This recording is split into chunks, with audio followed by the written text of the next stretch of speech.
What happens when an entire job market is centered around anxiety and fear? In 2025, we very much saw a frozen market where a lot of companies weren't hiring. A lot of people were scared to lose their jobs because they didn't feel like they could find another one. And for people looking for a job, it was very much felt like drowning in a frozen lake where, you were sending out hundreds of applications and like hearing nothing back. And it was just a very, very stagnant job market. And towards the end of the year, we started to see kind of these larger layoffs by big companies.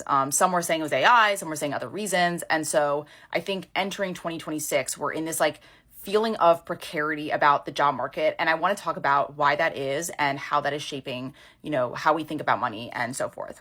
When people are anxious about their jobs, when they feel like they do not have any sort of security when it comes to their job, they are likely to spend less money. And consumer spending is the engine of our economy. And so when consumer spending slows down, that in turn leads companies to pull back on their own because there's less demand. And then that in turn leads to more layoffs. And it's kind of like this self-fulfilling kind of vicious cycle that can really spiral quite quickly into a recession, it's why it's really important to understand consumer and worker sentiment going into this economy.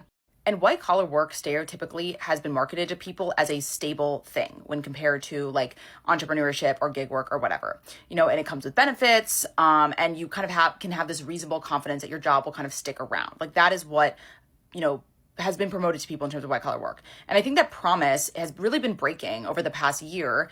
We're seeing, again, these layoffs. We're seeing AI threatening to like hurt a lot of industries and a lot of people's jobs. And I think a lot of people are seeing this idea of security that they thought they had start to crumble. And so when that job security evaporates, everything about how you think about money changes because you are operating from a place of scarcity.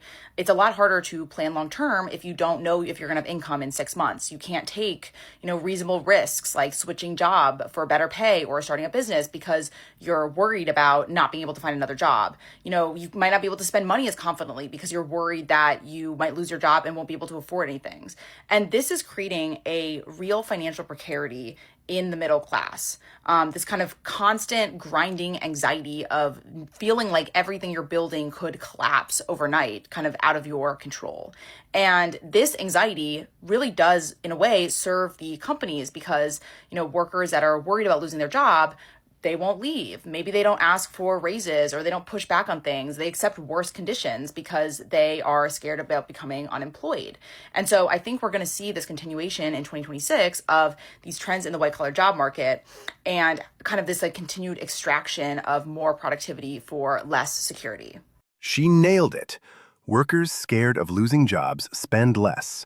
Companies see less demand, so they lay off more people, which makes workers even more scared. It's a self-fulfilling recession cycle, and we're watching it happen in real time. When job security evaporates, you operate from scarcity, can't plan long-term, can't take career risks, can't spend confidently.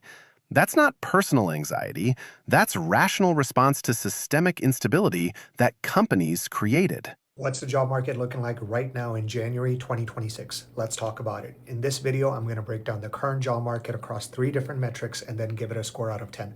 I'll also share my thoughts on where I think the market's headed. My name's Omar and I talk economics, jobs, and everything New York City. So if you're into some spicy hot takes and in today's case, a monthly job market update, smash up that like and hit follow. Okay, so the first metric we're going to take a look at today is unemployment rate. And as you can see based on this graph, we're up to 4.6% from 4.4% the previous month, and that's not a good thing at all. This basically means there are more people unemployed looking for jobs this month than there were the previous month, so we're not off to a good start.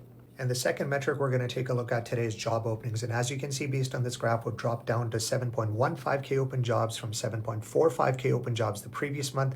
And when you consider this metric relative to the previous metric we just looked at, it basically means there are more unemployed people competing for fewer new jobs, and that's not a good situation at all. And the third metric we're going to take a look at today is the Fed funds interest rate. And as you can see based on this graph, we got a nice little rate cut in December to 3.75%, and that's great. But there hasn't been a whole lot of movement since then. The reason why this metric is important is because when the Fed funds interest rate is high, companies have less money to invest in new projects, new jobs, new growth opportunities, all those good things that keep moving the economy forward. And for us to keep seeing more jobs hit the market, the Fed needs to keep cutting these interest rates. So with these three metrics factored in, I'm going to give the January job market a total score of 3.5 out of 10. If you guys watched my video from last month, you'll know that this is 1 whole point lower than what I gave the December job market. And the reason for this really comes down to two things. One, unemployment rate went up, and two, the number of open jobs went down. Looking ahead, I do see the job market improving, but it's going to be a very slow process getting there. January in general tends to be a slower hiring month as people come back from vacation and work on finalizing their new year budgets. But when that happens and we get a couple more rate cuts, we should definitely see more jobs hit the market. So use this time to work on your resume, keep applying, and let me know in the comments when you start getting those offer letters. The absolute audacity of this energy is incredible. We're watching unemployment tick up, job openings slide down, and this man scores the entire market at 3.5 out of 10, which is somehow worse than the rating on a gas station sushi. And then immediately follows it up with, "Don't worry though, slow improvement is coming." Slow improvement? My guy, the arrow on your graph is literally pointing toward hell, and you're out here talking about gradual recovery like we're experiencing a minor speed bump instead of watching the job market fall apart in real time every single month. But wait, it gets better. His big advice for navigating this disaster? Work on your resume. Absolutely brilliant. We've decided to increase our headcount by 100%, and our goal is to have all of the seats filled by the end of next quarter. So if anybody knows any talented people looking, get those referrals in and earn those bonuses. We absolutely smashed our headcount goals, so we've decided to extend them. And this has nothing to do with the Federal Reserve slashing interest rates. This has everything to do with our product market fit and your hard work. Unforeseen circumstances have forced the company to lay off 10% of the workforce, so everyone on this call is officially let go. Some of you will receive severance and some of you will not. We are not having layoffs. We are simply restructuring and optimizing the workforce to eliminate redundancies. So for those of you who remain with us, you will be required to start filling out weekly activity trackers so that we can avoid redundancy moving forward. I know many of you are burnt out, but the good news is that we are now fully integrated with AI, so we are going to be automating more than ever, and we're going to be more productive than ever. So everyone buckle up. We have realized that we are far more efficient working with AI agents than we are working with human beings, so we are indefinitely freezing headcount and focusing less effort on recruiting and more effort on AI. As you've seen on the news, the government has put up some serious guardrails in how we use AI. We're only allowed to use certain tech from certain companies, and we're now required to have human beings as part of our workforce. So the good news is that we're hiring again. We're not having layoffs, we're restructuring. Translation, we're having layoffs, but using different words to avoid bad PR.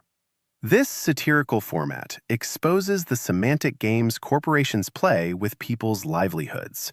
If you have a job going into 2026, hold on to that job. Job hug, don't quit. I've heard from so many recruiters that they've never seen candidates struggle this much before. If you happen to get laid off or reconstructed, you're going to really struggle out here. Because right now, you're not applying to 20 to 30 jobs anymore. You're going to be applying to hundreds, maybe thousands, just to get a response. Every single job posting is receiving hundreds and hundreds of applications. It's become a complete numbers game, and honestly, that's just the first part. Once you actually get the interviews, it's going to be a 2 to 4 week process. Some of these interview cycles are going to be taking 3, 4, even 5 months, 6 or 7 rounds. So what should we actually be doing? You should be applying to other jobs while you still have one. During your breaks, during your slow days, during meetings that don't even require your full attention. Because that's how you're going to build real job security. Now, if actually applying takes too much time and effort, and usually it does, leverage AI tools like Sprout to auto-apply to jobs. In a matter of seconds, I saw it generate me a custom resume, cover letter, and apply to jobs just by swiping on them. So if you're holding on to a job, even if it's not your dream job, just hold on to it. Because right now, if you have a job, you are blessed. There are people that would genuinely do anything to be in your position right now. Job hug and quietly apply.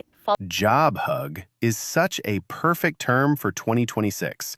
We're literally being told to embrace jobs we hate because the alternative is sending 1,000 applications into the void. Job. They've been applying to hundreds and thousands of jobs. They've gone to networking events. They've tried to leverage their internal network to become a referral in the companies. And although they've landed interviews and even progressed to the final round, they still haven't landed a job. That's because they thought it was going to be a simple process. You see, in the past, when they were looking for a job, they just applied to a few, would land the interview, nailed the interview, and then landed a new job. But that's not what's happening right now. As I talk to other recruiters that are doing similar work to me, they are inundated with applications. Like for some positions, especially if it's a remote position, they're getting 300, 400, 500 applicants. So my recommendation is, if you have a job, even if you don't like it, don't quit without having something else lined up. Otherwise, you are in for a completely brutal job search. The tragic irony of someone doing literally everything the career advice gurus tell you to do, networking events, internal referrals, making it to final rounds, and still being unemployed 6 months later is just peak 2026 energy. They played the game perfectly, followed all the rules, checked every box, and the reward for all that effort was nothing. Not even a participation trophy, just 6 months of wondering what else they could have possibly done differently. Because the reality nobody wants to say out loud is that individual effort barely matters anymore when you're competing against 500 other people for every single position. The system isn't rewarding merit or hustle or networking skills. It's a lottery with extra steps where you get to feel personally responsible for losing despite the odds being mathematically impossible. But sure, keep grinding. I'm sure application number 800 will be the one.